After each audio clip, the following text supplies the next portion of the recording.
कृष्णायादवेन्द्राय ज्ञानमुद्राय योगिने नाथार्गुणेशाय नमो वेदांतवेदिने रामाय रामभद्राय रामचंद्राय वेधसे रघुनाथाय नाथाय सीताय पते नमः मनोजवं मारुततुल्यवेगं जितेन्द्रियं बुद्धिमतां वरिष्ठं वातात्मजं वानरयोत्तमुख्यं श्रीरामदूतं शरणं प्रपद्ये नारायणं निखिलपूर्णगुणैकदेहं निर्दोषम् आप्यतमम् अपि अखिलैः सुवाक्यैः अस्योद्भवादिदम् अशेषविशेषतोऽपि वन्द्यं सदा प्रियतमं मम सन्नमामि। ॐ नारायणं नमस्कृत्य नरं चैव नरोत्तमं देवीं सरस्वतीं व्यासं ततो जयमुदीरयेत्। व्यासाय भवनाशाय श्रीशाय गुणराशिये हृदयाय शुद्धविद्याय मध्वाय च नमो नमः।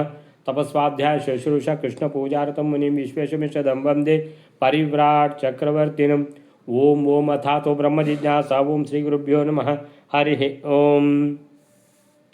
ಸೊ ದುರ್ಯೋಧನನಿಗೆ ಅವಮಾನ ಆಯಿತು, ಎಲ್ಲ ಆಯಿತು, ಎಲ್ಲ ಕಥೆ ಎಲ್ಲ ಆಯಿತು.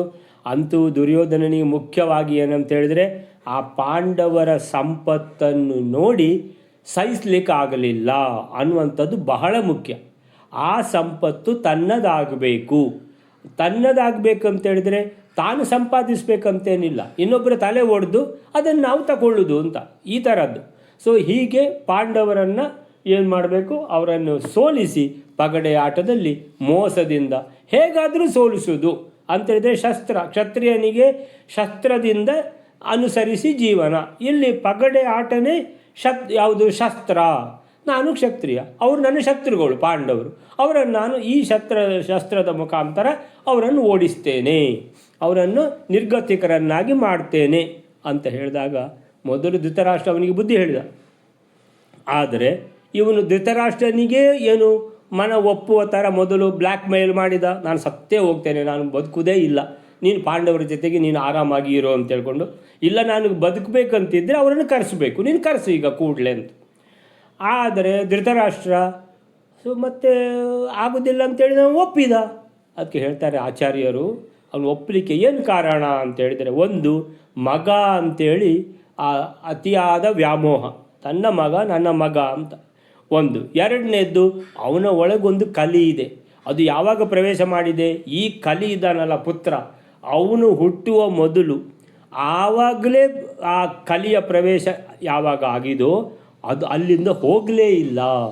ಅದು ಎಲ್ಲಿವರೆಗಿತ್ತು ಅಂತೇಳಿದರೆ, ಇನ್ನು ಮುಂದೆ ಎಲ್ಲ ಮಹಾಭಾರತ ಆಗಿ ಇವನ ಕಣ್ಣ ಮುಂದೆನೇ ಎಲ್ಲ ಮಕ್ಕಳು ಸತ್ತೋಗಿ, ಆ ನಂತರ ಇವನು ಎಷ್ಟೋ ಸಮಯ ಇನ್ನೂ ಪಾಂಡವರ ಇದರಲ್ಲೇ ಇದ್ದು ಒಂಥರ ಅವನಿಗೆ ನಾಚಿಕೆ ಇಲ್ಲದವ. ಆಮೇಲಿಂದ ವಾನಪ್ರಸ್ಥಕ್ಕೆ ಹೊರಡ್ತಾನವ. ಆ ವಾನಪ್ರಸ್ಥಕ್ಕೆ ಹೋಗುವ ತನಕನೂ ಈ ಕಲಿ ಅವನನ್ನು ಬಿಟ್ಟು ಹೋಗಿರಲಿಲ್ಲ. ಆದ್ದರಿಂದ ಕಲಿಯ ಒಂದು ಅಂಶದಿಂದ ಅವನೊಳಗಿದ್ದ. ಆದ ಕಾರಣ ಒಪ್ಪಿದ. ಯಾರು? ಧೃತರಾಷ್ಟ್ರ. ಏನು ಮಾತಾಡಲಿಲ್ಲ. ಇಲ್ದಿದ್ದರೆ ಏನು ರಾಜ್ಯಸಭೆ ಕರೆಸಿ ಭೀಷ್ಮಾಚಾರ್ಯರಿಂದ ಅವರಿಂದ ಇವರಿಂದೆಲ್ಲ ಬುದ್ಧಿವಾದ ಹೇಳಿಸ್ಬೋದಿತ್ತು. ಯಾವುದೂ ಮಾಡಲಿಲ್ಲ, ಒಪ್ಕೊಂಡ್ಬಿಟ್ಟ ಅಂತ ಹೇಳ್ಕೊಂಡು ಹೇಳ್ತಾರೆ. ಮುಂದೆ ಈಗ ಏನಾಯಿತು, ಒಪ್ಕೊಂಡು ಬಿಟ್ಟ ಮೇಲೆ ಹಾಗಾದ್ರೆ ಇನ್ನೀಗ ಕರೆಸಬೇಕಲ್ವ. ಸೊ ಇನ್ನೀಗ ನೆಕ್ಸ್ಟ್ ಶ್ಲೋಕ. ಇವತ್ತು ವೈಲಾರಿ ಇಲ್ಲ. ಹರಿದಾಸಣ್ಣ ಹೇಳ್ತೀರಿ 307ನೇ ಶ್ಲೋಕ, ನೆಕ್ಸ್ಟ್ ಶ್ಲೋಕ. ಹರಿದಾಸಣ್ಣ ಇಲ್ವಾ? ಹಾಂ, ಸುಲೋಚನ ನಿಮ್ಮ ಕಡೆ ಪಣ್ಣೆ 307ನೇದು. ನಿವಾರಯತ್ತಂ ವಿದುರೋ ಮಹತ್ತೇ ಪಾಪಂ ಕುಲಸ್ಯಾಪಿ ವಿನಾಶಕೋ ಅಯಂ ಸಮುದ್ಯಮೋ ನಾತ್ರ ವಿಚಾರ್ಯಮಸ್ತಿ ಯತಾನ ತಸ್ಮಾದಯಶ್ಚತೆ ಸ್ಯಾನ್. ಶ್ರೇಷ್ಠವಾದ ಸದ್ಬುದ್ಧಿಯುಳ್ಳ ವಿದುರನು ಆ ಧೃತರಾಷ್ಟ್ರನನ್ನು ತಡೆದನು. ನಿನಗೆ ಮಹತ್ತಾದ ಪಾಪವು ಬರುವುದು, ಅಂದರೆ ಈ ಉದ್ಯೋಗವು ನಿನಗೆ ಮಹಾಪಾಪಕ್ಕೆ ಸಾಧನವೂ ಆಗುವುದು, ನಿನ್ನ ಕುಲಕ್ಕೂ ಕೂಡ ನಾಶಕಾರಕವಾಗುವುದು. ಈ ವಿಷಯದಲ್ಲಿ ವಿಚಾರ ಮಾಡತಕ್ಕ ಅಂಶವಿಲ್ಲ. ಆದ ಕಾರಣ ಹೀಗೆ ಮಾಡಬೇಡ, ಮತ್ತು ನಿನಗೆ ಈ ಧೃತರಾಷ್ಟ್ರನ ಕುಲದ ನಾಶಕ್ಕೆ ಕಾರಣವೇ ಅನ್ನೋ ರೀತಿಯಲ್ಲಿ ಹೇಳ್ತಾನೆ. ಅಪಕೀರ್ತಿಯೂ ಬರುವುದು ಅಂತ ಹೇಳ್ತಾನೆ. ನ್ಯವಾರಯತ್ ತಂ ವಿದುರೋ ಮಹತ್ತೇ ಪಾಪಂ ಕುಲಸ್ಯಾಪಿ ವಿನಾಶಕೋಯಂ ಸಮುದ್ಯಮೋ ನಾತ್ರ ವಿಚಾರ್ಯಮಸ್ತಿ ಕೃತಾನ ತಸ್ಮಾದ್ ಅಯಶಶ್ಚತೆ ಸ್ಯಾತ್. ಎಲ್ಲ ಸಮಯದಲ್ಲಿಯೂ ಕೂಡ ವಿದುರ ಒಬ್ಬ, ಅವನಿಗೊಂದು ಮಹಾಜ್ಞಾನಿ, ನೀತಿ ತಿಳಿದವನು ವಿದುರ. ಅಂತೇಳಿದರೆ ಮಹಾ ವಿಷ್ಣು ಭಕ್ತ, ಭಗವಂತನ ಭಕ್ತ ವಿದುರ. ಹಾಗೆ ಇದ್ದದನ್ನು ಇದ್ದ ಹಾಗೆ ನೇರವಾಗಿ ಹೇಳುವವ, ಯಾವುದಕ್ಕೂ ನಿರ್ಭಯನಾಗಿ. ಯಾಕಂತೇಳಿದರೆ ಸರಿಯಾದ ಮಾರ್ಗದಲ್ಲಿ ಹೋಗುವವರಿಗೆ ಭಯ ಏನು ಅಂತ ಆ ರೀತಿಯಲ್ಲಿ ಈಗ ವಿದುರ ಉಪದೇಶ ಮಾಡ್ತಾನೆ. ನ್ಯವಾರಯತ್ ತಂ ವಿದುರ, ವಿದುರನು ಇವನನ್ನು ಏನು ಮಾಡ್ತಾನೆ, ಏನು ತಡೀತಾನೆ. ನ್ಯವಾರಯತ್ ತಂ, ತಮ್ ಅಂದರೆ ಧೃತರಾಷ್ಟ್ರನನ್ನ. ಯಾಕೆ ಆಗ ವಿದುರ ಎಲ್ಲಿಂದ ಬಂದ ಅಂತ ಹೇಳಿದರೆ ವಿದುರನ್ನು ಕರೀತಾನಲ್ವ, ಹೋಗಿ ಅವರಿಗೆ ಬರಲಿಕ್ಕೆ ಹೇಳು, ಯಾವುದಕ್ಕೆ, ಪಗಡೆ ಆಟಕ್ಕೆ ಅಂತ. ಆಗ ವಿದುರ ಹೇಳುದು, ವಿದುರ ತಂ, ಈ ಧೃತರಾಷ್ಟ್ರನನ್ನು ನ್ಯವಾರಯತ್ ತಡೆದ. ಏನು ಮಾಡ್ತಾ ಇದ್ದೀನಿ ನೀನು, ಮಹತ್ ತೇ ಪಾಪಂ, ಇದು ದೊಡ್ಡ ಪಾಪ. ಏನಂತ ಹೇಳಿದ್ರೆ ಅವರು ಕಷ್ಟಪಟ್ಟು ಸಂಪಾದಿಸಿದ ಸಂಪತ್ತನ್ನು ಅವರಿಗೆ ಬಹಳ ಕಷ್ಟಪಟ್ಟು ಅವರಿಂದ ಮನೆಯಿಂದ ಅವರನ್ನು ಓಡಿಸಿ ಅವರಿಗೊಂದು ಏನೋ ಒಂದು ಜಾಗ ಕೊಟ್ಟಿದ್ದು ನೀನು, ಅವರು ಅದನ್ನೀಗ ಒಳ್ಳೇದು ಮಾಡ್ಕೊಂಡಿದ್ದಾರೆ. ಅದಕ್ಕೆ ಬೇರೆ ನೀನು ಕೊಡುವಾಗ ಹೇಗಿತ್ತು, ಅದು ಬರಡು ಭೂಮಿ ಅಲ್ವಾ, ಆ ಬರಡು ಭೂಮಿಯಲ್ಲಿ ಅವರು ಈಗ ಚಿನ್ನ ಬೆಳೆದರು. ಈಗ ಅವರನ್ನು ಓಡಿಸುವುದಾ, ಅವರನ್ನು ಮೋಸ ಮಾಡಿ, ಅದು ಮೋಸದಿಂದ ಈ ರೀತಿ ಪಗಡೆ ಆಟದಲ್ಲಿ ಶಕುನಿ ಮತ್ತು ದುರ್ಯೋಧನ ಇವರ ತಂತ್ರ, ಇದು ಎಂದಿಗೂ ಆಗೋದು ಸಲ್ಲದಿದು, ಇದು ಒಳ್ಳೆಯದಲ್ಲ ನಿನಗೆ. ಮಹತ್ತೇ ಪಾಪಂ, ಮಹತ್ತಾದ ಪಾಪ ಬರ್ತದೆ ನಿನಗೆ. ಇದು ದೋಚುವುದು, ಇದು ಲೂಟಿ ಮಾಡುವುದು ಇದು. ಸೊ ಕುಲಸ್ಯಾಪಿ ವಿನಾಶಕೋ ಅಯಂ, ಅಯಂ ಕುಲಸ್ಯಾಪಿ ವಿನಾಶಃ, ಇದು ಇಡೀ ಕುಲಕ್ಕೆ ವಿನಾಶ ತಂದು ಕೊಡ್ತದೆ ಅಂತೇಳಿದ್ರೆ ಏನು, ಕೌರವರು ಹುಟ್ಟಲಿಲ್ಲ ಅಂತ ಅನಿಸ್ತಾ ಮಾಡಿಬಿಡ್ತಾರೆ ಪಾಂಡವರು, ಯುದ್ಧ ಆಗಿ ಆಗ್ತದೆ. ಈ ರೀತಿ ಅವರನ್ನು ಕುಬೇರನಾಗಿದ್ದವರನ್ನು, ರಾಜಾದಿರಾಜ ಧರ್ಮರಾಜನನ್ನು ನಿರ್ಗತಿಕರನ್ನಾಗಿ ಮಾಡಿ, ಭಿಕ್ಷುಕರನ್ನಾಗಿ ಮಾಡಿ ಭಿಕ್ಷೆಗೆ ಕಳಿಸಿದರೆ, ಕಾಡಿಗೆ ಕಳಿಸಿದರೆ ಬಿಡ್ತಾರವರು. ಆವಾಗ ಏನು ಮಾಡ್ತಾರವರು, ವಿನಾಶಕ ಕುಲಸ್ಯಾಪಿ ವಿನಾಶಕ, ಇಡೀ ಕುಲವೇ ವಿನಾಶ ಆಗಿ ಹೋಗ್ತದೆ. ನಿನ್ನ ಮಕ್ಕಳು ಎಲ್ಲ ಸತ್ತು ಹೋಗ್ತಾರೆ, ಕೊಂದು ಬಿಡ್ತಾರವರು ನಿನ್ನ ಮಕ್ಕಳನ್ನು. ಕುಲಸ್ಯಾಪಿ, ನಿನ್ನ ಕುಲವೇ ಇಲ್ಲ ಅಂತ ಆಗ್ತದೆ. ಕುಲಸ್ಯ ಅಪಿ, ಕುಲಸ್ಯ ಕುಲದ ಅಪಿ, ಅದು ಕೂಡ ವಿನಾಶಕ ಅಯಂ, ಇದು ವಿನಾಶಕ ಆಗ್ತದೆ, ಕುಲವೇ ಇಲ್ಲ ಅಂತ ಆಗ್ತದೆ. ಸಮುದ್ಯಮೋ ಅಂತೇಳಿದ್ರೆ ಏನು, ಈ ನಿರ್ಧಾರದಿಂದ, ಈ ಕೆಲಸ, ಇದು ಬೇಡ, ಇದು ಈ ನಿರ್ಧಾರ ಮಾಡಬೇಡ, ಇದು ಅವರನ್ನು ದ್ಯೂತಕ್ಕೆ ಕರೆಯುವಂಥದ್ದು ಬೇಡವೇ ಬೇಡ. ಈ ಉದ್ಯಮ ಅಂದರೆ ಪ್ರಯತ್ನ, ಈ ಪ್ರಯತ್ನ ಬೇಡ ನಿನಗೆ ಧೃತರಾಷ್ಟ್ರ ಅಂತಾನೆ.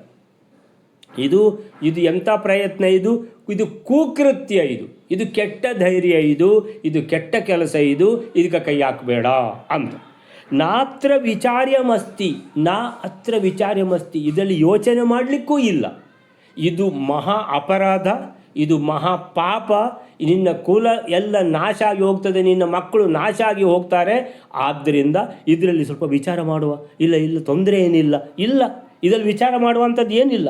ನಾ ಅತ್ರ, ಇಲ್ಲಿ, ನಾ ವಿಚಾರ್ಯಮಸ್ತಿ, ಯಾವ ವಿಚಾರ ಮಾಡಲಿಕ್ಕೂ ಇಲ್ಲ.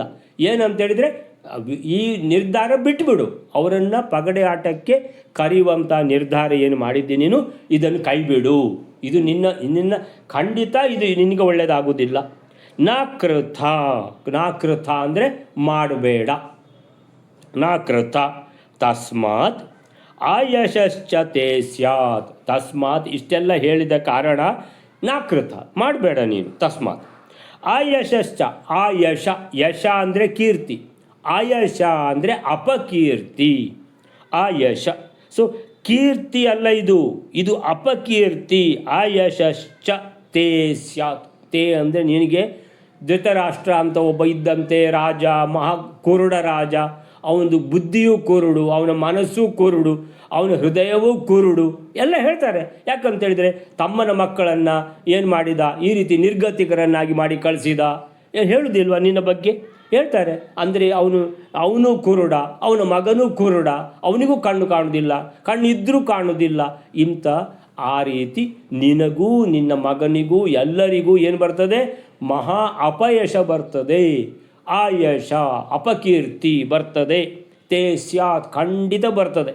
ಆದ್ದರಿಂದ ಮಾಡಬೇಡ ಅಂತ ವಿದುರ ಹೇಳ್ತಾರೆ, ಈ ಕೆಲಸ ಬೇಡ ನಿನಗೆ. ಸೊ ವಿದುರ ಏನು ಹೇಳುವಂಥದ್ದು, ನ್ಯವಾರಯತ್, ಮಹಾಪ್ರಾಜ್ಞನಾದ ವಿದುರ, ಮಹಾಮತಿ ವಿದುರ.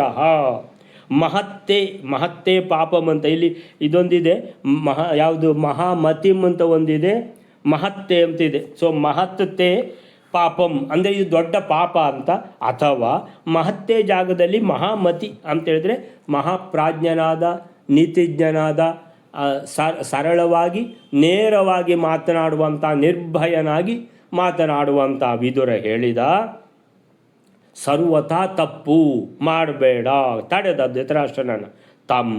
ಧೃತರಾಷ್ಟ್ರನನ್ನು ನ್ಯವಾರಯತ್ ಅಂದರೆ ವಾರಯತು ಅಂದರೆ ತಡೆಯುವುದು, ನ್ಯವಾರಯತ್ ಅಂದರೆ ತಡೆದ. ಆಮೇಲೆ ಹೇಳಿದ, ಈ ಕಾರ್ಯ ಇದು ಮಹಾಪಾಪ, ಮಹತ್ತೇ ಪಾಪಂ, ಅತಿ ದೊಡ್ಡ ಪಾಪ ಇದು. ಆಮೇಲೆ ವಿನಾಶಕೋ ಅಯಂ ಕುಲಸ್ಯಾಪಿ, ಕುಲವೇ ನಾಶ ಆಗಿ ಹೋಗ್ತದೆ, ಹುಟ್ಟಲಿಲ್ಲ ಅಂತ ಅನಿಸ್ಬಿಡ್ತಾರೆ, ಎಲ್ಲ ನಾಶ ಮಾಡಿಬಿಡ್ತಾರೆ, ಯುದ್ಧ ಆಗಿಬಿಟ್ರೆ ಎಲ್ಲ ಸತ್ತು ಹೋಗ್ತಾರೆ. ಅದಕ್ಕೆ ಕಾರಣ ಯಾರು? ನೀನು ಕಾರಣ ಆಗ್ತಿ. ಆಮೇಲಿಂದ ಇದರ ಬಗ್ಗೆ ಈ ವಿಚಾರ ಬಿಟ್ಟುಬಿಡು, ಇದನ್ನು ಮಾಡಬೇಡ. ಸಮುದ್ಯಮೋ ನ ಅತ್ರ ವಿಚಾರ್ಯಮಸ್ತಿ, ಯಾವುದೇ ವಿಚಾರ ಮಾಡಲಿಕ್ಕೆ ಇಲ್ಲ, ಸಂದೇಹ ಇಲ್ಲ. ನಾನು ಹೇಳೋದ್ರಲ್ಲಿ ಖಂಡಿತ ಇದು ವಿನಾಶಕ್ಕೆ ದಾರಿ ಮಾಡಿಕೊಡ್ತದೆ. ಆದ್ದರಿಂದ ತಸ್ಮಾತ್ ನಾಕೃತ, ಮಾಡಬೇಡ, ಈ ಕೆಲಸ ಮಾಡಬೇಡ. ಆಮೇಲೆ ಆಯಶತೆ ಸ್ಯಾತ್, ನಿನಗೆ ಮಹಾ ಅಪಕೀರ್ತಿ ಬರ್ತದೆ. ಯಾವತ್ತಿನಂತೆ ವಿದುರ ಧೃತರಾಷ್ಟ್ರನಿಗೆ ಹಿತೋಕ್ತಿಯನ್ನು ನುಡಿದು, ಇಂಥ ಕೆಲಸ ಬೇಡ ನಿನಗೆ, ದ್ಯೂತದಂತಹ ದ್ಯೂತ ಪಗಡೆ ಆಟ, ಇದು ಮೋಸ, ಇಂಥ ಹೀನ ಕಾರ್ಯಕ್ಕೆ ತೊಡಗದಿರು ಎಂದು ಎಚ್ಚರಿಸಿದ. ನಿನಗೆ ಹೇಳಿಸಿದ್ದಲ್ಲ, ಅದರಿಂದ ಪಾಪವೇ ಸಿಗುವುದು, ಕುಲ ನಾಶ ಆಗ್ತದೆ, ಕೀರ್ತಿ ನಾಶ ಆಗ್ತದೆ, ಮರ್ಯಾದೆ ಹೋಗ್ತದೆ, ನಿನಗೆ ಅಪಯಶ ಬರ್ತದೆ. ಆದ್ದರಿಂದ ಸರ್ವತಾ ಮಾಡುವಂಥದ್ದಿಲ್ಲ, ಇದರಲ್ಲಿ ಏನು ಯೋಚನೆ ಮಾಡಲಿಕ್ಕಿಲ್ಲ ಅಂದರೆ ಮಾಡಲಿಕ್ಕಿಲ್ಲ, ಅಷ್ಟೇ, ಮುಗಿದೋಯಿತು ಅಂತೇಳಿ ವಿದುರ ಖಡಾಖಂಡಿತವಾಗಿ ಹೇಳ್ತಾನೆ. ನೆಕ್ಸ್ಟ್ ಶ್ಲೋಕ ಹೇಳಿ ಸುಲೋಚನಕ. 8ನೇ ಶ್ಲೋಕ. ಇತಿ ಬ್ರುವಾಣಾಂ ಕಲಹೋ ಅತ್ರ ನಾಸ ನಿವಾರಯಾಮೋ ವಯಮೇವ ಯಸ್ಮಾತ್ ದೃಷ್ಟುಂ ಸುತಾನ್ ಕ್ರೀಡತ ಏಕಸಂಸ್ಥಾನ್ ಇಚ್ಛಾಮಿ ಪಾತಾಂಶ್ಚ ಸುಯೋಧನಾದೀನ್. ಈ ಪ್ರಕಾರ ಹೇಳತಕ್ಕ ವಿದುರನನ್ನು ಕುರಿತು ಧೃತರಾಷ್ಟ್ರನ ಹೇಳಿದನು ಏನೆಂದರೆ, ಯಾವ ಕಾರಣದಿಂದ ನಾನೇ ಕಲಹವನ್ನು ನಿವಾರಿಸುವೆವೋ, ಹಾಗಾದರೆ ದ್ಯೂತದಿಂದ ಪ್ರಯೋಜನವೇನೆಂದರೆ, ಒಂದೇ ಕಡೆ ಇರತಕ್ಕ ದೇವನ ಕ್ರೀಡೆಯನ್ನು ಮಾಡುತ್ತಿರುವ ಪಾಂಡವರನ್ನು ಸುಯೋಧನನೇ ಮೊದಲಾಗಿ ಉಳ್ಳ ಮಕ್ಕಳನ್ನು ನೋಡಲಿಕ್ಕೆ ಇಚ್ಛಿಸ್ತೇನೋ, ಆದ ಕಾರಣ ಈ ದ್ಯೂತದಲ್ಲಿ ಕಲಹ ಆಗಲಾರದು ಎಂದು ಹೇಳಿದನು. ಇತಿ ಬ್ರುವಾಣಂ ಕಲಹೋ ಅತ್ರ ನ ಸ್ಯಾತ್ ನಿವಾರಯಾಮಃ ವಯಮೇವ ಯಸ್ಮಾತ್ ದ್ರಷ್ಟುಂ ಸುತಾನ್ ಕ್ರೀಡತ ಏಕಸಂಸ್ಥಾನ್ ಇಚ್ಛಾಮಿ ಪಾರ್ಥಾಂಶ್ಚ ಸುಯೋಧನಾದೀನ್.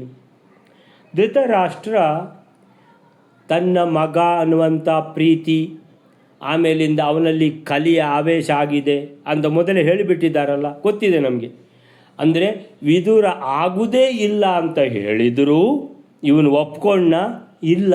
ಇವನು ವಿದುರನನ್ನೇ ಏನು ಮಾಡ್ತಾನೆ, ಕಾಲು ತಪ್ಪಿಸ್ಲಿಕ್ಕೆ ಹೋಗ್ತಾನೆ. ಹೇಳ್ತಾನೆ ಇತಿಬ್ರುವಾಣಂ, ಈ ರೀತಿ ವಿದುರನು ಹೇಳಿದಾಗ ಹೇಳ್ತಾನೆ ಧೃತರಾಷ್ಟ್ರ, ಕಲಹ ಅತ್ರ ನ ಸ್ಯಾತ್, ಯಾವ ಜಗಳ ಯಾವ ಕಲಹವು ಆಗುವುದಿಲ್ಲ ವಿದುರ, ಏನು ಆಗುವುದಿಲ್ಲ.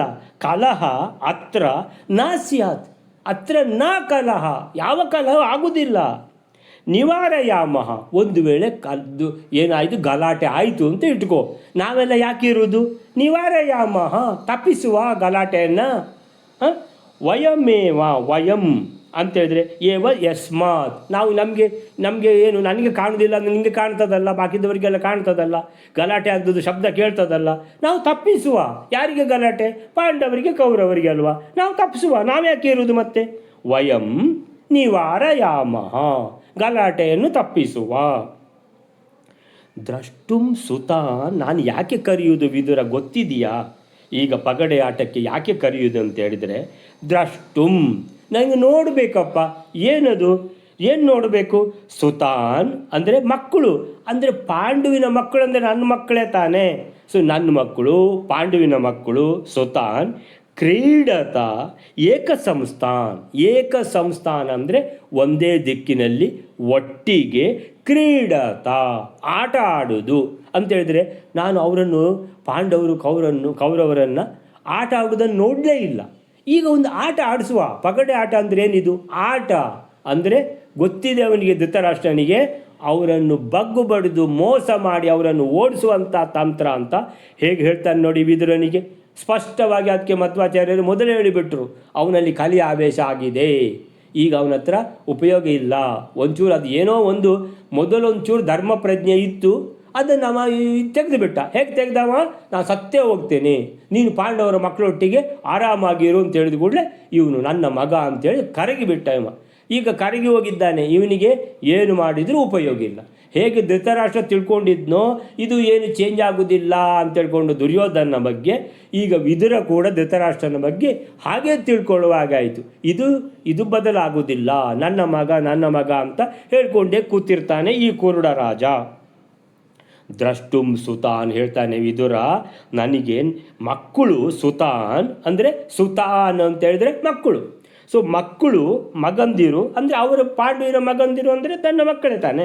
ಸೊ ಮಕ್ಕಳು ಅದನ್ನು ನೋಡಬೇಕು. ದ್ರಷ್ಟುಂ ನೋಡಲಿಕ್ಕೆ, ಏನಂತ ನೋಡೋದು? ಕ್ರೀಡತ ಏಕಸಂಸ್ಥಾನ್ ಒಟ್ಟಿಗೆ ಆಟ ಆಡೋದನ್ನು, ಪಗಡೆ ಆಟ ಇಬ್ಬರು ಅವರು ಮತ್ತು ಇವರು ಸೇರಿ ಆಡೋದನ್ನು ಇಚ್ಛಾಮಿ. ದ್ರಷ್ಟುಂ ಇಚ್ಛಾಮಿ, ನೋಡಲಿಕ್ಕೆ ನನಗೆ ಬಯಕೆ ಆಗಿದೆ ಅಂದರೆ ಹೇಳೋದು ನೋಡಲಿಕ್ಕೆ ಬಯಕೆ ಆಗಿದೆ ಅಂತ. ಅವ್ರದ್ದು ಎಲ್ಲ ಸಂಪತ್ತು ನನ್ನ ಮಗನಿಗೆ ಬರಲಿ ಅಂತ. ಎಂಥ ಕುರುಡ ರಾಜ ಯಾವ ಥರ ಆಗಿಬಿಟ್ಟಿದ್ದಾನೆ ನೋಡಿ, ಇವನ ಕಣ್ಣು ಇವನ ಬುದ್ಧಿ ಎಲ್ಲ ಕುರುಡಾಗಿಬಿಟ್ಟಿದೆ. ಸೊ ಹೇಳ್ತಾನೆ, ನನಗೆ ಅವರಿಬ್ಬರು ಆಟ ಆಡೋದನ್ನು ಪಾಂಡವರು ಕೌರವರನ್ನು ಅದನ್ನು ದ್ರಷ್ಟುಂ ಇಚ್ಛಾಮಿ ನೋಡಲಿಕ್ಕೆ ಬಯಕೆ ಆಗಿದೆ. ಯಾರೆಲ್ಲ? ಪಾರ್ಥಾಂಶ ಒಂದು ಕಡೆ ಪಾರ್ಥರು ಅಂದರೆ ಪೃಥುವಿನ ಮಕ್ಕಳು, ಕುಂತಿಯ ಮಕ್ಕಳು ಪಾಂಡವರು, ಸುಯೋಧನಾದೀನ್ ಇನ್ನೊಂದು ಕಡೆ ದುರ್ಯೋಧನ ಮತ್ತು ಅವನ ತಮ್ಮಂದಿರು, ಇವರು ಹೀಗೆ ಆಟ ಆಡುವುದನ್ನು ನೋಡಬೇಕು. ಅಂದರೆ ಆಟ ಆಡುವುದನ್ನು ನೋಡಬೇಕಂತ ಹೇಳಿದ್ದು ಪಾಂಡವರು ಮತ್ತು ಕೌರವರು. ಆಟ ಆಡುವುದು ಯಾರು? ಶಕುನಿ. ಸೊ ದುರ್ಯೋಧನ ಏನು ಹೇಳ್ತಾನೆ? ನನ್ನ ಪರವಾಗಿ ನನ್ನ ಮಾವ ಆಟ ಆಡ್ತಾನೆ ಅಂತ. ಸೊ ಆಟ ಆಡೋದು ಶಕುನಿ. ಇವ ಹೇಳುವುದೇನು? ಶಕುನಿ ಆಟ ಆಡ್ತಾನಂತ ಇವನಿಗೆಲ್ಲ ಹೇಳಿ ಆಗಿದೆ ಧೃತರಾಷ್ಟ್ರನಿಗೆ. ಆದರೆ ಧೃತರಾಷ್ಟ್ರ ಅದನ್ನು ಹೇಳುವುದೇ ಇಲ್ಲ ವಿದುರನಿಗೆ. ಅವ ಏನು ಹೇಳ್ತಾನೆ? ಪಾಂಡವರು ಮತ್ತು ಕೌರವರು ಅವರು ಜೊತೆಗೆ ಆಟ ಆಡೋದನ್ನು ಖುಷಿಯಾಗಿ ಆಟ ಆಡೋದನ್ನು ನನಗೆ ನೋಡಬೇಕಂತಾಗಿದೆ ಅಂತ ಸುಳ್ಳು ಹೇಳ್ತಾನೆ ಧೃತರಾಷ್ಟ್ರ. ಅಂದರೆ ಎಲ್ಲಿವರೆಗೆ ಹೋಗಿ ಮುಟ್ಟಿದ್ದಾನೆ ನೋಡಿ. ಸೊ ಈ ರೀತಿ ಸುಳ್ಳು ಹೇಳಲಿಕ್ಕೂ ಅವನಿಗೆ ನಾಚಿಕೆ ಆಗ್ತಾ ಇಲ್ಲ. ಹೀಗೆ ಇತಿಬ್ರುವಾಣಂ, ಹೀಗೆ ವಿದುರ ಬುದ್ಧಿವಾದ ಹೇಳಲು ಧೃತರಾಷ್ಟ್ರ ಹೇಳ್ತಾನೆ ಏನಂತ, ಇಲ್ಲಿ ಕಲಹವೇನೂ ಒದಗದು, ಕಲಹ ಏನಿಲ್ಲಪ್ಪ, ಏನು ಜಗಳ ಆಗುವುದಿಲ್ಲ, ನಾವೇ ಅದನ್ನು ತಡೆಯೋಣ. ಒಂದು ವೇಳೆ ಆದರೆ ನಾವು ತಡೆಯೋಣ. ವಯಂ ನಿವಾರಯಾಮಃ. ಮತ್ತು ಮಕ್ಕಳೆಲ್ಲ ಕೌರವರು ಪಾಂಡವರು ಒಂದೆಡೆ ಸೇರಿ ಏಕಸಂಸ್ಥಾನ್ ಆಟ ಆಡುವುದನ್ನು ನೋಡಲಿಕ್ಕೆ ಬಯಸ್ತೇನೆ. ಕ್ರೀಡತ ದ್ರಷ್ಟುಂ ಇಚ್ಛಾಮಿ. ಕ್ರೀಡತ ಅಂದರೆ ಆಟ ಆಡುವುದನ್ನು ನೋಡಲಿಕ್ಕೆ ಇಚ್ಛಿಸ್ತಾ ಇದ್ದೇನೆ. ದ್ರಷ್ಟುಂ ಇಚ್ಛಾಮಿ. ಹೀಗೆ ದ್ಯೂತದಿಂದ ಆಗುವುದೇ ಬ್ಯಾಡದದ್ದೇ ಆಗುವುದು. ಯಾರು ಈಗ ನಾವೆಲ್ಲ ಈಗಿನ ಕಾಲದಲ್ಲಿ ನೋಡಲಿಲ್ವಾ? ಯಾವುದು ಕುದುರೆ ರೇಸ್ ಅಂತೆ, ಆಮೇಲೆ ನಾನಾ ನಮೂನೆಯ ಬೆಟ್ಟಿಂಗ್ಗಳು, ಸೊ ಆಮೇಲೆ ಇಸ್ಪೀಟ್ ಆಡೋದು, ಸೊ ನಾನಾ ನಮೂನೆದ್ದು ಅಂತೇಳಿದರೆ ಇದರಲ್ಲಿ ಯಾರು ಆದರೂ ಒಳ್ಳೆಯದಾದವರು ಇದ್ದಾರಾ? ಇಲ್ಲ, ಎಲ್ಲ ಕಳ್ಕೊಂಡವರೇ ಇರೋದು. ಸೊ ದ್ಯೂತದಿಂದ ಕಲಹ ಉಂಟಾಗುವ ಪ್ರಸಂಗ ಬಂದಲ್ಲಿ ನಾನು ನೀನು ಭೀಷ್ಮಾದಿಗಳು ಎಲ್ಲ ಸೇರಿ ಅದನ್ನು ತಡೆದರಾಯಿತು ಅಂತ ವಿದುರನಿಗೆ ಏನು ಮಾಡ್ತಾನೆ? ಕನ್ವಿನ್ಸ್ ಮಾಡ್ತಾ ಇದ್ದಾನೆ ಯಾರು? ಧೃತರಾಷ್ಟ್ರ. ಹೀಗೆ ದುರ್ಯೋಧನಾದಿಗಳು ಜನಿಸಿದ ಕೂಡಲೇ ಅಪಶಕುನ ಆಯಿತು. ಯಾವಾಗ ದುರ್ಯೋಧನ ಹುಟ್ಟಿದಾಗಲೇ ಅಪಶಕುನ ಆಗಿದೆ. ಆಗ ವಿದುರ ಹೇಳಿದಾನಂತೆ, ನೋಡಪ್ಪ, ಇಂಥ ಅಪಶಕುನ ಆಯಿತು ಈ ದುರ್ಯೋಧನ ಹುಟ್ಟಿದಾಗ ಅಂತ ಹೇಳಿದರೆ ಇವನಿಂದ ಖಂಡಿತ ಕುಲನಾಶ ಆಗಿ ಹೋಗ್ತದೆ, ಇವನಿಂದ ಸತ್ಯನಾಶ ಆಗ್ತದೆ, ಈ ಮಗು ಇರಬಾರ್ದು, ಈ ಮಗುವನ್ನು ಕೊಂದಾಕು ನೀನು ಅಂತ ವಿದುರ ಅವತ್ತೇ ಹೇಳಿದ. ಆದರೆ ಧೃತರಾಷ್ಟ್ರ, ಅಯ್ಯೋ ನನ್ನ ಮಗು ಕೊಂದಾಕುದ ಇಲ್ಲ, ಸರ್ವತಾ ಇಲ್ಲ ಅಂಥೇಳಿ ಅವತ್ತಿಂದ ಇವತ್ತಿನವರೆಗೂ ನನ್ನ ಮಗ ಅಂತ ಬೆಳೆಸಿದ. ಇದು ಎಂಥ ಮಗ ಅಂತೇಳಿದರೆ ಕುಲನಾಶಕನಾದ ಮಗ. ಎಲ್ಲ ಮಕ್ಕಳಿಗೆ ಏನು ಹೇಳ್ತಾರೆ, ಕುಲದೀಪಕ ಅಂತ. ಇದು ಕುಲನಾಶಕನಾದ ಮಗ. ನೆಕ್ಸ್ಟ್ ಶ್ಲೋಕವೇ ಸುಲೋಚನಕ್ಕ. 309ನೇದು. ಅಥ ಕ್ಷಿಪ್ರಮುಪಾನೇಯ ಪಾರ್ಥ ಇತಿ ಬಲೋದಿತಃ ಯಯೌ ಸ ವಿದುರಃ ಪಾರ್ಥಾನ್ ದ್ವಾರಕಾಂ ಕೇಶವೇ ಗತೆ. ಆದ ಕಾರಣ ಪಾಂಡವರು ಶೀಘ್ರದಲ್ಲಿ ಕರೆಸಲ್ಪಡಬೇಕು, ಅಂದರೆ ಪಾಂಡವರನ್ನು ಶೀಘ್ರದಲ್ಲಿ ಕರೆದುಕೊಂಡು ಬರಬೇಕು ಅಂತ ವಿದುರನಿಗೆ ಹೇಳ್ತಾನೆ. ಹೀಗೆ ಬಲಾತ್ಕಾರದಿಂದ ಕರೆದುಕೊಂಡು ಬರುವುದಕ್ಕಾಗಿ ಹೇಳಲ್ಪಟ್ಟ ಆ ವಿದುರನು ಶ್ರೀಕೃಷ್ಣನ ದ್ವಾರಕೆಯನ್ನು ಕುರಿತು ಹೋಗುತ್ತಿರಲು ಪಾಂಡವರನ್ನು ಕುರಿತು ಹೋದನು. ಅಂದರೆ ಆವಾಗ ಕೃಷ್ಣ ದ್ವಾರಕೆಗೆ ಹೋಗಿರ್ತಾನೆ, ಅಲ್ಲಿ ಇರುವುದಿಲ್ಲ ಅಂತ ಹೇಳಿ ಅರ್ಥ. ಅತ ಕ್ಷಿಪ್ರಂ ಉಪಾನೇಯಾಃ ಪಾರ್ಥ ಇತಿ ಬಲೋದಿತಃ ಯಯೌ ಸ ವಿದುರ ಪಾರ್ಥಾನ್ ದ್ವಾರಕಾಂ ಕೇಶವೇ ಗತೆ. ಅತಃ ಕ್ಷಿಪ್ರಂ ಉಪಾನೇಯಾಃ ಪಾರ್ಥಾಃ ಇತಿ ಬಲೋದಿತಃ. ಅಂದರೆ ಇಷ್ಟು ಹೇಳಿ ಧೃತರಾಷ್ಟ್ರ ಸ್ವಲ್ಪ ಜೋರಾದ ದನಿಯಲ್ಲಿ ವಿದುರನಿಗೆ ಹೇಳ್ತಾನೆ, ಹೋಗು, ಇನ್ನು ಜಾಸ್ತಿ ಮಾತಾಡಬೇಡ, ನೀನು ಭಾಳ ಮಾತಾಡ್ತೀನಿ, ನೀನು ಹೋಗು, ಇನ್ನು ಉಪದೇಶ ಮಾಡಿದ್ದು ಸಾಕು ನನಗೆ. ಅತಃ ಕ್ಷಿಪ್ರಂ ಉಪಾನೇಯ, ಬೇಗ ಬರಲಿಕ್ಕೆ ಹೇಳು. ಕ್ಷಿಪ್ರಪ್ರಸಾದ ಅಂತ ಗಣಪತಿಗೆ ಹೇಳೋದು. ಕ್ಷಿಪ್ರಪ್ರಸಾದ ಅಂತ ಹೇಳಿದರೆ ಭಾಳ ಬೇಗ ಗಣಪತಿ ಪ್ರಸಾದ ಕೊಟ್ಟು ಬಿಡ್ತಾರೆ ಅಂತ. ಸೊ ಕ್ಷಿಪ್ರಂ ಉಪಾನೇಯ, ಬೇಗ ಅವರನ್ನು ಕರ್ಕೊಂಡು ಬಾ. ಉಪಾನೇಯ ಕರೆದು ತರಬೇಕು ಅಂತ ಆರ್ಡ್ರ್ ಮಾಡ್ತಾನೆ ಧೃತರಾಷ್ಟ್ರ. ಪಾರ್ಥ ಅಂದರೆ ಪಾರ್ಥಾನ್ ಇತಿ ಬಲೋದಿತಃ ಅಂತೇಳಿದರೆ ಉದಿತಃ ಅಂದರೆ ಹೇಳಿದ. ಇದು ಬಲೋದಿತಃ, ಬಲ ಉದಿತಃ ಅಂತೇಳಿದರೆ ಜೋರಾಗಿ ಹೇಳಿದ ಅಂತೇಳಿದರೆ ತಾನು ರಾಜ ಅಲ್ವಾ, ರಾಜಾಜ್ಞೆ ಹೊರಡಿಸಿದ ಅಂತ. ವಿದುರ ಇನ್ನು ಹೆಚ್ಚು ಮಾತಾಡೋದು ಬೇಡ, ಹೊರಡು ನೀನೀಗ ಅಂತ. ಎಲ್ಲಿಗೆ? ಅವರನ್ನು ಬರಲಿಕ್ಕೆ ಕೇಳು, ಎಲ್ಲ ವಿಷಯ ಎಲ್ಲ ನೀನು ಹೇಳಿದ್ದಕ್ಕೆಲ್ಲ ನಾನು ಸೊಬಗೆ ಹೇಳಿ ಆಯ್ತಲ್ವಾ ಅಂತೇಳಿದ್ರೆ ನನಗೆ ಅವರು ಜೊತೆಗೆ ಆಟ ಆಡೋದನ್ನು ನೋಡಬೇಕು. ಆದ್ದರಿಂದ ಬರಲಿಕ್ಕೆ ಕೇಳು, ಹೋಗಿ ನೀನು ಕರ್ಕೊಂಡು ಬಾ. ಅತಃ ಆದ್ದರಿಂದ ಕ್ಷಿಪ್ರಂ ಕೂಡಲೇ, ಉಪಾನೇಯ ಕರೆದು ತರಬೇಕು ನೀನು. ಉಪಾನೇಯ ಕರಣೀಯ ಅಂದರೆ ಮಾಡಬೇಕು, ಉಪಾನೇಯ ಕರೆದು ತರಬೇಕು. ಆನೇಯ ಅಂದರೆ ನಯತಿ, ಅಲ್ಲಿಂದ ಹೊರಟಿರೋದು. ನಯತಿ ಅಂದರೆ ತರುವುದು. ಆಮೇಲೆ ಆನಯತಿ ಅಂದರೆ, ನಯತಿ ಅಂದರೆ ತಗೊಂಡು ಹೋಗೋದು ಆಗುತ್ತೆ. ಆನಯತಿ ಅಂದರೆ ಕರೆದು ತರುವುದು. ಸೊ ಆನೇಯ ಉಪಾನೇಯ, ಉಪ ಅಂದರೆ ಹತ್ತಿರ. ಸೊ ಕೂಡಲೇ ಇಲ್ಲಿಗೆ ಅವರನ್ನು ಕರೆದು ಅಂತ. ಯಾರನ್ನು? ಪಾರ್ಥಾನ್, ಅವರನ್ನು, ಕುಂತಿಯ ಮಕ್ಕಳನ್ನು. ಇತಿ ಬಲೋದಿತಃ, ಜೋರಾಗಿ ಹೇಳಿದ. ಪಾಪ ವಿದುರ ಏನು, ಯಾಕೆ ಮಂತ್ರಿ ಅಲ್ವಾ, ರಾಜ ಹೇಳುವಾಗ ಇನ್ನೇನು ಮಾಡಬೇಕು, ಹೊರಟ ಅಂತ ಲೆಕ್ಕ. ಯಯೌ ಸ ವಿದುರನು ಹೊರಟ. ಸೊ ಯಯೌ ಹೋದ, ಪಾರ್ಥಾನ್ ಕುರಿತು ಅಂದರೆ ಕುಂತಿಯ ಮಕ್ಕಳನ್ನು ಪಾಂಡವರನ್ನು ಕುರಿತು ವಿದುರ ಹೋದ. ಸೊ ಈಗ ಸ್ವಲ್ಪ ಅದನ್ನು ಹೇಳಿಬಿಡ್ತಾರೆ ಆಚಾರ್ಯರು. ವಿದುರ ಹೋಗುವಾಗ ಕೃಷ್ಣ ಇಲ್ಲಿಂದ ಹೋಗಿ ಆಗಿದೆ, ಅಂದರೆ ಕೃಷ್ಣ ದ್ವಾರಕೆಗೆ ಹೋಗಿ ಆಗಿದೆ, ಇಂದ್ರಪ್ರಸ್ಥದಲ್ಲಿ ಇರಲಿಲ್ಲ ಅಂತ ಹೇಳ್ತಾರೆ. ಸೊ ದ್ವಾರಕಾಂ ಕೇಶವೇ ಗತೆ, ಅಲ್ಲಿ ರಾಜಸೂಯ ಯಾಗ ಆದಮೇಲೆ ಅವರೆಲ್ಲ ಹೋದರೂ ಕೃಷ್ಣ ಅಲ್ಲಿ ಇದ್ದ, ಆ ರಾಜಸಭೆಯಲ್ಲೂ ಇದ್ದ.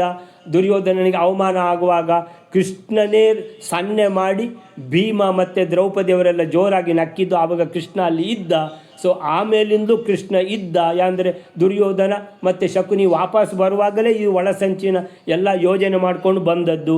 ಆದ್ದರಿಂದ ಇಲ್ಲಿ ಬಂದು ಧೃತರಾಷ್ಟ್ರನ ಒಪ್ಪಿಸಿ ಧೃತರಾಷ್ಟ್ರ ವಿದುರನಿಗೆ ಹೇಳಿ ವಿದುರ ಹೋಗುವಾಗ ಅಂತೇಳಿದ್ರೆ ಆ ಹೊತ್ತಿಗೆ ಕೃಷ್ಣ ಅಲ್ಲಿಂದ ದ್ವಾರಕೆಗೆ ಹೋಗಿ ಆಗಿದೆ.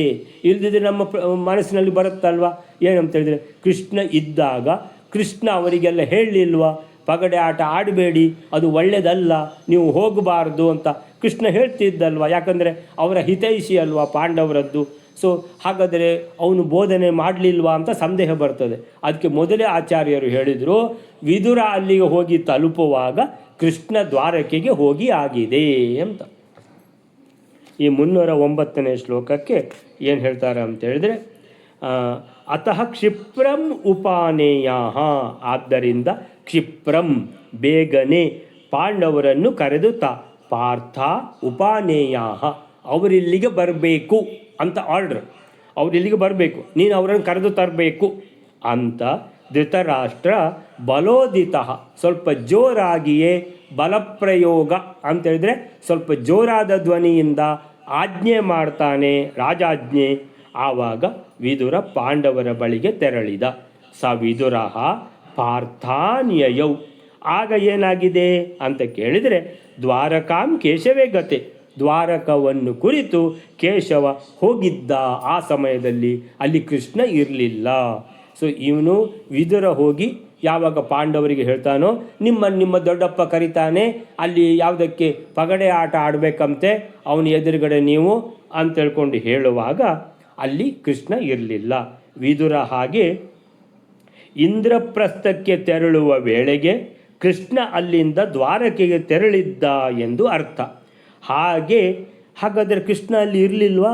ಕೃಷ್ಣ ದ್ವಾರಕೆಗೆ ಹೋದದ್ದು ಯಾಕೆ? ಏನು ಅಲ್ಲಿಂದ ಬಿಟ್ಟು ಹೋದದ್ದು ಅಷ್ಟು ಬೇಗ? ಯಾಕಂತೇಳಿ ಕೃಷ್ಣ ಅಲ್ಲಿ ಸಾಮಾನ್ಯ ಅಲ್ಲೇ ಇರ್ತಾನೆ ಪಾಂಡವರ ಜೊತೆಗೆ, ಯಾಕಂದರೆ ಅವರೆಲ್ಲ ದೈವಾಂಶ ಸಂಭೂತರು. ಸೊ ಅವರಿಗೆಲ್ಲ ಪ್ರವಚನ ಕೇಳಲಿಕ್ಕೆ ಇಷ್ಟ. ಸೊ ಹಾಗಿರುವಾಗ ಅಲ್ಲಿರುವ ಪ್ರಜೆಗಳು ಕೂಡ ಎಲ್ಲ ಅಂಥವರೇ, ಎಲ್ಲ ಭಗವಂತನನ್ನು ನೋಡಬೇಕು, ಭಗವಂತನನ್ನ ಜೊತೆಗಿರಬೇಕು, ಪಾಂಡವರ ಜೊತೆಗಿರಬೇಕು ಅಂತ ಎಲ್ಲ ಅಲ್ಲಿಗೆ ಬಂದವರು ಅಂತೇಳಿದರೆ ಎಲ್ಲರೂ ಅಲ್ಲಿರುವಂಥವ್ರು ಧಾರ್ಮಿಕ ಪ್ರಜೆಗಳೇ. ಅಂಥವ್ರು ಇರುವಾಗ ಕೃಷ್ಣ ಅಷ್ಟು ಬೇಗ ಹೇಗೆ ಹೋದದ್ದು? ರಾಜಸೂಯ ಯಾಗ ಮುಗಿದ ಮೇಲೆ ಮತ್ತು ಒಂದು 2-3 ತಿಂಗಳಲ್ಲಿ ಖಂಡಿತ ಇರ್ತಾನೆ ಅಂತ ಯೋಚನೆ ಮಾಡಿದರೆ ಅಷ್ಟು ಬೇಗ ಹೋದದ್ದು ಯಾಕೆ ಅನ್ನುವಂಥದ್ದು ಮುಂದೆ ಬರ್ತದೆ. ಇವತ್ತು ಇಷ್ಟಕ್ಕೆ ನಿಲ್ಲಿಸ್ಕೊಳ್ಳೋಣ. ಶ್ರೀಕೃಷ್ಣ ಅರ್ಪಣ ಮಸ್ತು.